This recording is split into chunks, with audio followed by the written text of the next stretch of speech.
This is the lecture for Monday, the 15th of March, 2021, for Ancient and Medieval History. You should all have your notes out, open to section C, the crisis of the 3rd century. You at home who have notepacks, which should be all of you, should be doing the same thing. Okay. The high point has passed.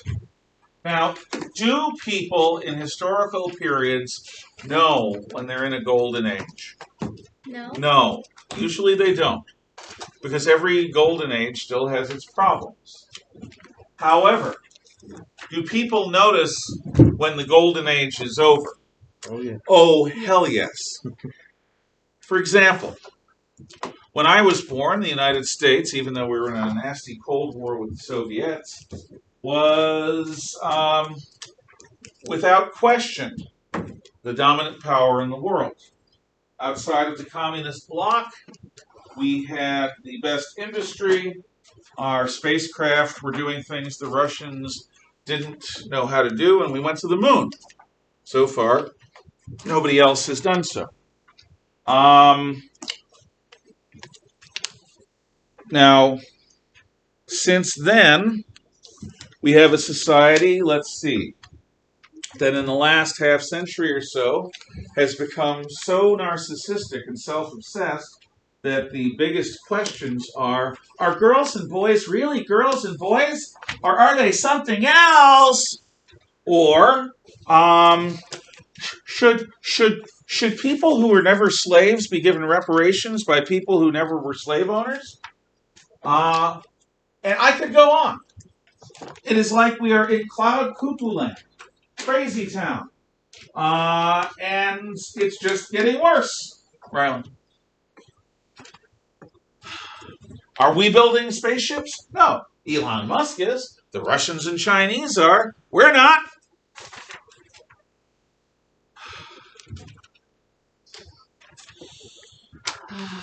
And it's controversial to say Merry Christmas or All Lives Matter. So, is our golden age over? Possibly. Possibly we're in a hiccup. Ronald Reagan used to famously say, America's best days are still ahead. I hope that's true. I'd like it to be true. Ava? Where are you? She's back there. There you are. But it's hard to tell. It certainly looks like, in some respects, we are not the people we once were.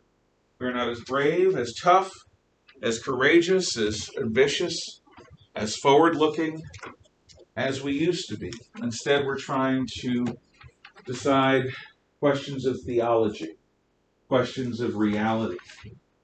Does the real world apply to us, or are we above it, beyond it? These are not the things that a growing dynamic civilization does.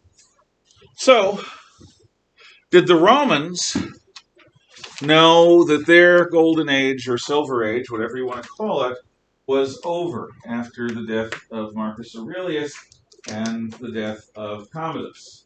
And the answer is, well, things weren't looking as good as they had been, but maybe they'll come back. You can always hope that your country will experience a renaissance, a rebirth of vitality, of energy, of wisdom, of glory, and who knows? It might happen to us. It didn't happen to the Romans. Other things happened, as is all too common in human history. Golden ages never last forever. So, what happens in Rome? Well, I told you that the death of Commodus did not lead to a restoration of the Republic. Instead, it led to the imperium, that is, the emperorship, being auctioned off to the highest bidder on the palace steps. Mira. Where? Thank you. So, a guy named Pertinax wins the auction, and he becomes the next emperor. However, golly gee whiz, gosh darn it, don't you know, the armies on the frontiers of the empire did not sit content while the Praetorian Guard picked their next emperor. Because the Praetorian Guard are a bunch of cosseted, spoiled brats who have way too much influence to begin with. So the armies on the northern frontier of the Rhine and of the Danube rebel. The armies in the east rebel. And the result is a civil war that does not resolve itself as quickly as the old Year of the Four Emperors civil war got resolved. Oh, there are a bunch of pretenders. Claudius Albinus, Pessinnius Niger. But in the end, Pertinax is defeated. Claudius Albinus from Britain is defeated. Pessinnius Niger is defeated. And a Carthaginian Roman married to a Syrian aristocratic wife named Septimus Severus becomes emperor. Septimus Severus, not Severus Snape, but it's where Rowling got the name. Really? Yes. Huh. Mary, I will remember you despite the mask at some point. Now, Septimus Severus is first and foremost an army officer. Unlike Trajan, he doesn't have any concern about propping up a moribund, useless group of talkers, the Roman Senate, Claudia. So Septimus Severus is not going to do what Trajan did and create a fiction that's going to allow the Senate to pick somebody and seem to have a role. In fact, Septimus Severus has no interest in sharing power. He had to fight a long and bloody civil war to become emperor, and damn it, he's going to be the one in charge. His first priority economically is to pay his soldiers off. So he gives them, and I will in a moment, what is called a donative, which is a bonus to his army's soldiers that won the civil war for him. This sets a precedent. It's not the first donative that's ever been given by a general, but it does set a precedent. Fight a civil war, your emperor wins, you get a big wad of money. Yes? How long did the Civil War last? 2 or 3 years. It didn't last more than that, but it wasn't over in one. It would have been so much better had it been. But why should soldiers on the frontier who actually work for a living accept the decision of a bunch of pretty boys in Rome who march around and parade all the time? We actually do the fighting. Why shouldn't we get some of the benefits? So, Septimus Severus is now emperor. His rule is going to be somewhat harsh in tone. Unlike Commodus, he's very competent. He's good at making decisions. And the decisions, for the most part, strengthen his position as emperor, and therefore, by extension, strengthen the empire. But he is not interested in the fiction of the Senate being important. He is not interested at all in the fiction of of Rome being a republic. Darn it, he's the emperor, which is better than being any king.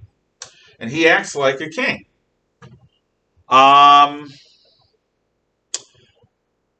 He has a powerful wife.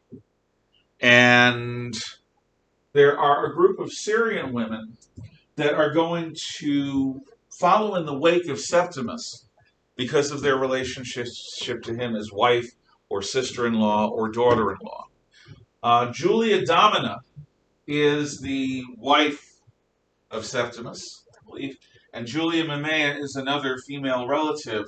Now, they don't run things when Septimus is alive, but after Septimus dies, when his son takes over, and when nephews take over, they're going to be power brokers. They're going to be the ones who decide who becomes the next emperor. They're going to be very powerful women. Severus has 2 sons, Geta and Caracalla. Now, Caracalla is not his official name, What Catacala is a nickname, like Little Bootsy. But what Catacala means is barbarian cloak. A Catacala, according to the Romans of this time, at the end of the 100s AD, the beginning of the 200s AD, is a cape that you wear over your tunic or over your toga. And it's sort of a mixture of barbarian styles and Roman styles. And it's very fashionable because the son of Septimus Severus is always seen in one of these barbarian capes or cloaks. So his nickname is Catacala. Now, when Septimus, who rules for about 15 years, when Septimus finally dies, his two sons, Geta and Catacala, are supposed to inherit and share power together, like good brothers should. However, Geta is killed by Catacala soon after the death of Septimus, and you actually have Geta's face and name erased from as many public records as Catacala can get a hold of. So there's this famous picture of Septimus Severus and his wife and his two sons. And Geta's picture is literally scratched out. What I'm doing is I'm looking for a book that I have in here somewhere. I may find it, I may not, that has that very picture on it. Let's see. Okay, we'll go over here. It's in the Rome section. Not Leonardo da Vinci, not the Middle Ages.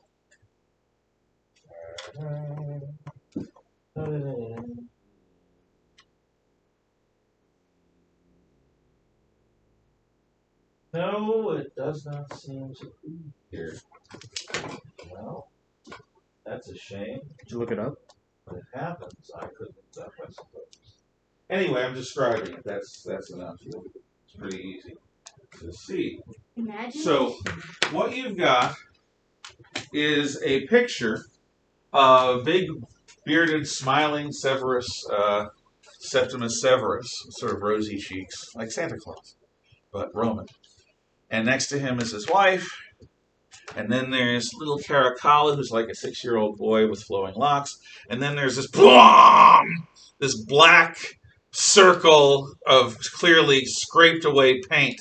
And that's where Gita's face was. And that's what they go with. Catacalla doesn't have the painting retouched. He just has Gita's face scratched out. So this tells you something of what Catacalla is like. Now look in your notes, and you'll see a picture of Catacalla on, I believe, the second page of pictures in your notes. He's sort of looking over his shoulder and sneering. That's a good expression for Caracalla. Yeah.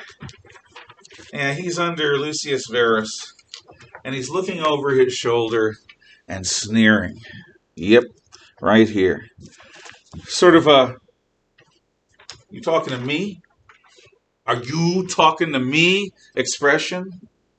Tough guy expression. Now, Catacalla is going to be famous for a couple of things besides killing his brother, Geta. First of all, Catacalla puts his names on the most extensive public bathhouses ever built in Rome. The baths of Catacalla are ruins that still exist in places. They are built for eternity. They are built for the ages. And it's this like quarter of a mile square region of interior space that is just filled with different kinds of baths and different kind of luxuries. And this is Catacalla's gift to the Roman Empire. You see that picture over here behind Ava? Picture of the city of Rome? Right here on the lower level. That picture is of the Rome of Catacalla's time, because the city of Rome reaches its height after the end of the Pax Romana. It still grows for a little while. So in the time of Catacalla, it reaches its greatest heights with the baths of Caracalla. Here's the other thing Catacalla does, and it's kind of clever. Catacalla is kind of clever. Don't say that 10 times fast. He decides that he's going to make every non-slave man in the Roman Empire a Roman citizen. Up until this point, you had to be vetted in by the Roman government as somebody whose family was especially helpful to Rome. Some families spent 3, 4, or 5 generations trying to become citizens, and they still failed. Because the powers that be did not think that their contribution was special enough or significant enough. Ultimately, the emperor would decide. So if your family would do something like Paul's family did, remember the early Christian missionary Paul, he was a Jew, but he was also from a family of Roman citizens. This is why he wasn't crucified, he was beheaded. Beheading is, up through the time of the French Revolution, the preferred form of execution for aristocrats, because it's quick, if you do it right. So, Caracalla is going to upend all of this. And he's going to make every man who's not a slave within the Roman Empire a citizen. Oh, that's so progressive. That's so egalitarian. What a guy. That's not really who Caracalla is. He's not a utopian liberal with ideas of making the world a better place exactly. First of all, he's trying to get credit for something no other emperor would do because it's kind of foolish. You eliminate the appeal of becoming a Roman citizen when you make everyone a Roman citizen. It's like the syndrome speech from The Incredibles. Because when everyone has superpowers, no one does. Because they're commonplace. They're not special anymore. They're not unusual. When everyone's a Roman citizen, no one is. But Caracalla wants the credit for this. He also wants money. And while Roman citizens were traditionally protected against certain types of taxation, like being forced to work, they had to pay their taxes in coin.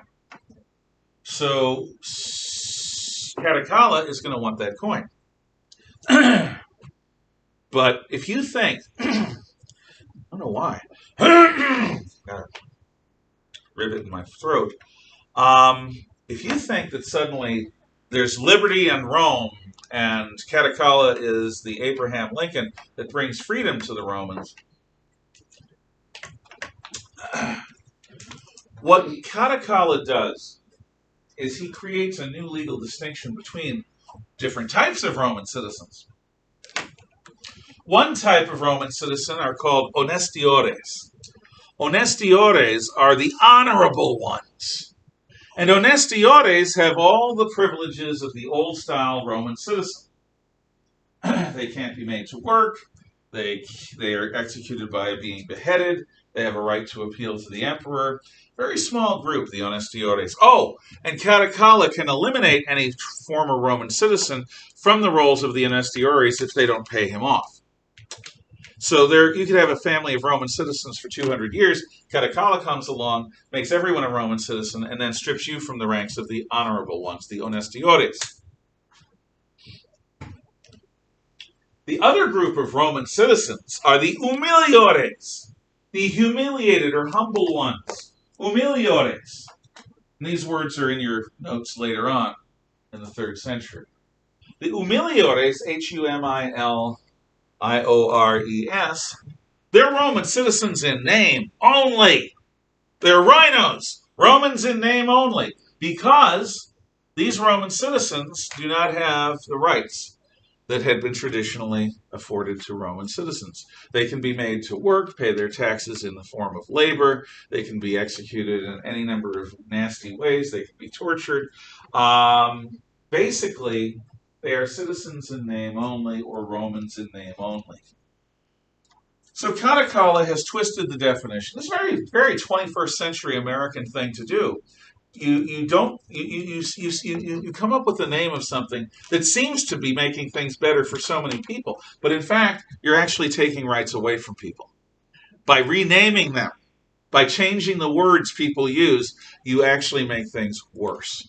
Are they in their own tax bracket as well? Yes, they are. Yes, they are. Definitely they are.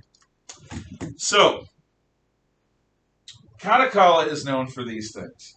Now, you might say, well, these are not great legacies. Well, the baths are. The baths still are around. There's still walls hanging up of these baths. Brick, massive structures. Great American architecture is based on the baths of Katakala. There was a railroad station in New York City called Pennsylvania Station in the early and mid 20th century, and it was this grand edifice. It looks like a Roman temple, but what it was the bathhouse of Caracalla, rebuilt as a massive train terminal. It's gone now. The new Penn Station is not nice. Why Because people are stupid. I mean, that's an unsatisfying answer, Ari. Let me give you the answer. By the 1950s, people were using air travel more and cars more and trains less. And some brilliant person decided, hey, what we can do is destroy the old Pennsylvania Station and we can build Madison Square Garden, a giant entertainment complex. And the new Penn Station will be this ultra-modern underground structure. So they took apart this beautiful thing, and they thought they were going to make money from it. Well, Madison Square Garden was a moneymaker. I went to see the Barnum and Brothers, Ringling's Brothers Circus, whatever. Barnum and Bailey Ringling Brothers Circus, three-ring circus in New York City when I was a kid.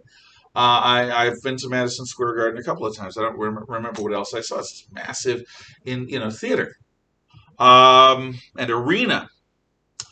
But the old saying is that people used to enter New York City from the train like gods, coming to this beautiful open interior space based on the baths of Caracalla. Now we come into New York City like ants in this underground set of warrens and chambers. People are not always wise, unfortunately. That is the truth. In any event, Katakala dies young.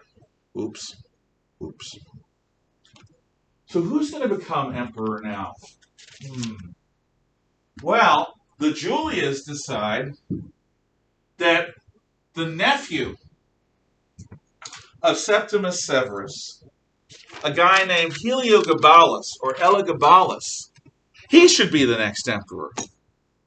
Now, Heliogabalus or Elagabalus, as he's written there, is a sun priest at the Syrian city of Amnesia.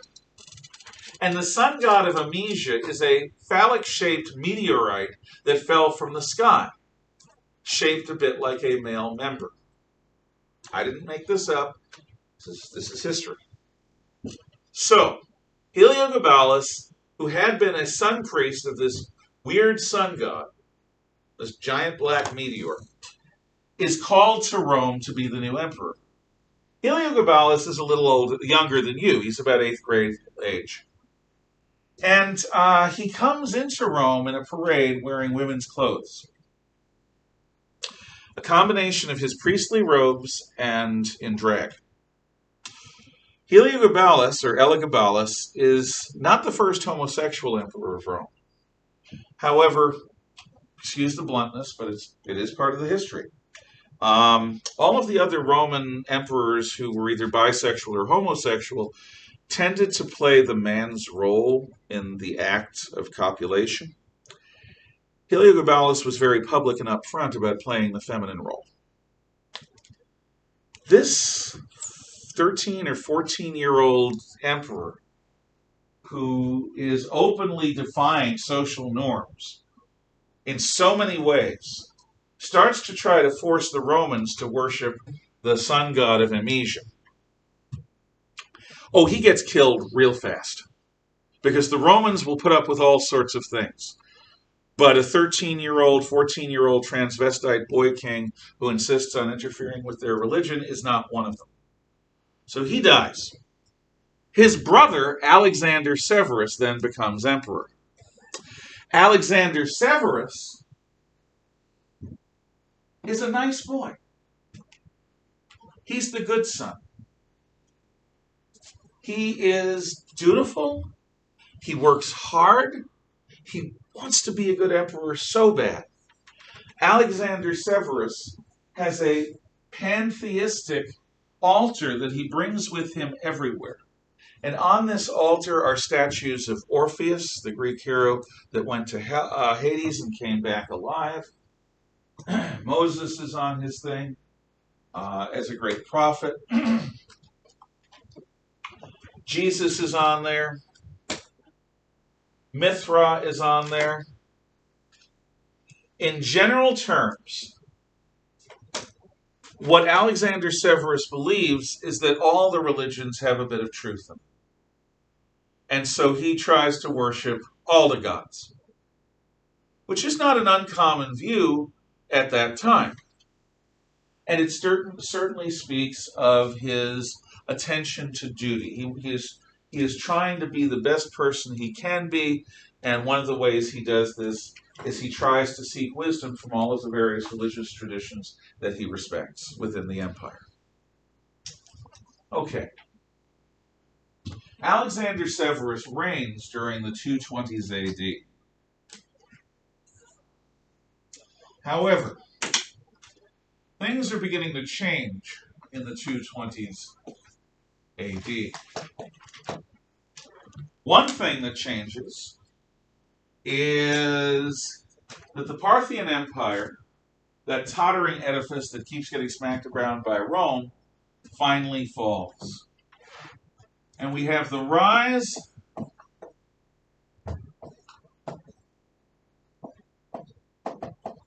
of the Neo-Persian Empire, or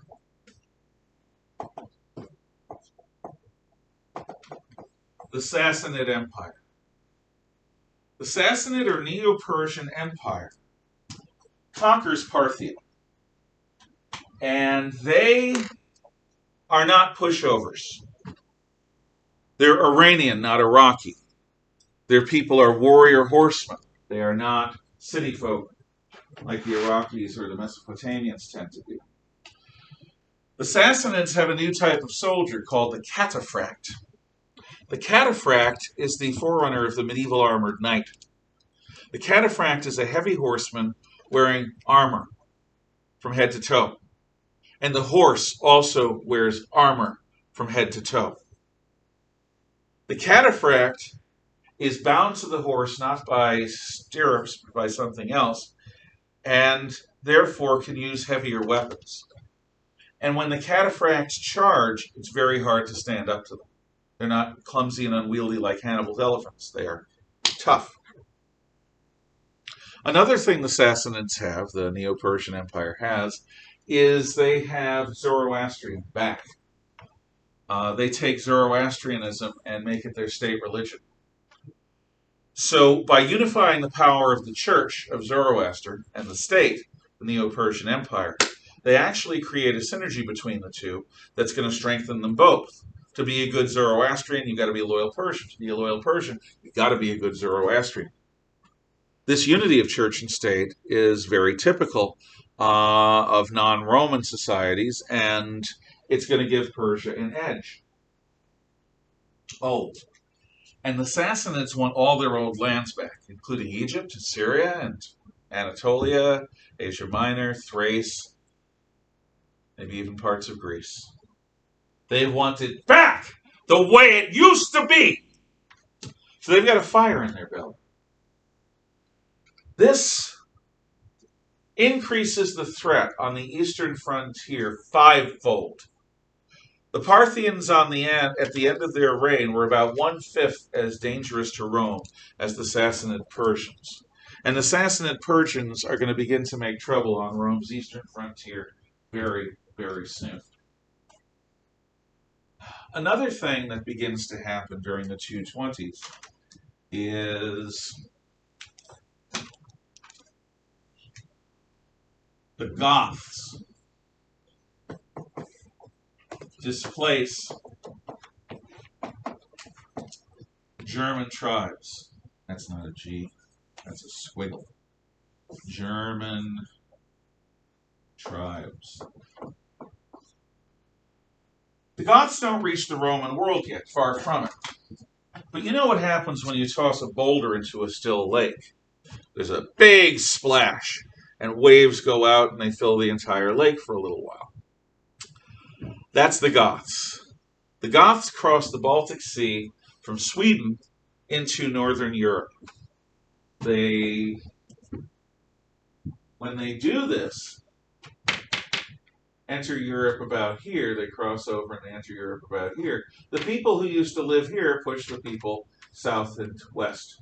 The people who used to live in the Middle Range push the people south and west. So now the German tribes on Rome's borders are being indirectly pushed by the Gothic arrival into Rome. So a bunch of the tribes are getting desperate because they don't want to face the Goths because they're freaking scary. So they start making trouble for the Romans. Okay, it looks like there's going to be war. And in the late 220s, Alexander Severus hears from his general on the northern front that war could start at any moment. Now, if you look at the pictures in your notes, the general on the northern front is a guy named Maximinus Thraxus. He's the middle picture on the right of the second page. Maximinus Thraxus means Maxim the Thracian. Maxim the Thracian is a giant compared to most Romans. He's well over 6 feet tall. He's a WWE-style wrestler. Maximinus Thraxus was first discovered by Septimus Severus. He was touring the East and he saw this wrestler, gladiator dude, just kill people with his bare hands. And he says, this is the kind of man I want working for me. So Septimus hires Maximinus the Thracian and gives him a job in the army as one of his bodyguards. And then Maximinus ends up actually rising up through the ranks to become an army corps commander, the commander of several legions, the commander of the Rhine frontier, which is almost as high as any Roman could go. So this man is not only big and brutal, with hands the size of plates, capable of crushing men's skulls, or crushing their throats anyway. This is a guy who's also quite smart and quite aggressive. Maximinus expects to fight a glorious war and win for himself eternal glory, crushing the Germans. But that's not what happens. What happens is Alexander Severus comes north with his court, and he's coming to make peace. Yep. He's going to be a peacemaker because he's a dutiful guy. He wants to save lives. So he arrives in the corps commander's camp. He arrives in Maximinus Thraxus' camp. And he announces what his plans are, which is not what Maximinus expects. We're not going to fight the Germans. We're going to negotiate with them. Oh, it's going to be so great. Whereupon the general says, my sire, Caesar, there's something in my tent I have to show you. It's a bit of intelligence that's going to be important for your peace negotiations. Will you come with me? And Alexander says, sure. And they go into the tent. A few minutes later, Maximinus Thraxus comes out, and he says, there's been a terrible accident. The emperor has fallen and broken his neck. He's dead. At which point his troops, long live Emperor Maximinus Thraxus! Long live Emperor Maximinus Thraxus!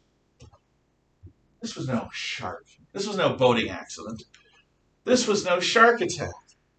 This was Maximinus Thraxus killing the little pipsqueak with his bare hands for thinking to deprive him of glory. Look at that face. That is not the face of a gentle man. That is a brutal face. I used to know a guy like this. He had been in the Navy for a long time, and then he worked for a company that dealt with heating, ventilation, and air conditioning. This guy was huge, and he was a tough guy, and you did not mess with him at all. He was calm. He told great stories. He was a funny guy. But I saw him angry once. Not at me, thank God. He was a scary guy. Maximinus Thraxus was a scary guy. And now he's the emperor. Alexander's been killed. Of course, they claim it was an accident. He just tripped and fell and hit his head on the table and dead. But Maximinus has to secure his imperium. So instead of attacking the Germanic tribes like he had expected, he takes his army away from the frontier and marches to Rome to be recognized by the Senate and people of Rome. Which he does. The Germans come across the frontier after he leaves. This is the beginning of the hardcore crisis. For the next 50 years, you're going to have a series of barracks emperors. Emperors of the army barracks. In 50 years, you're going to have 30, 35 emperors. That means that your emperors are not going to reign for very long.